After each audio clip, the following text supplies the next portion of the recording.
Hə, köhnələr. Martın 19 idi bu gün, 2026-cı il. Hələ evdən çıxmışam, gedirəm, görürəm ki, hələ millət yaxınlaşır, mənə deyir ki, bayramımız mübarək olsun. Mən də deyirəm ki, sizinlə baxəm. Amma təəssüf ki, görürəm çoxları unudub ki, 1994-cü ildə martın 19-unda bizim xalqımıza qarşı, Azərbaycanlılarımıza qarşı, bizim vətəndaşlarımıza qarşı, bizim dövlətimizə qarşı çox böyük bir faciəvi bir terror aktı törədilmişdir. Həmən o terror aktının müəllifləri, sifarişçiləri o vaxtın Ermənistanın xüsusi xidmət orqanları idi, icraçıları isə Sadval terror təşkilatı.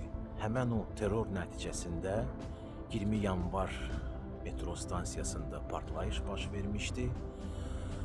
14 nəfər adam həlak olmuşdu. 46 yoxsa 49 nəfər isə müxtəlif dərəcəli xəsarətlər almışdı, yaralanmışdı.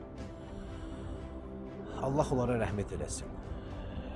Allah onların yaxınlarına səbir versin.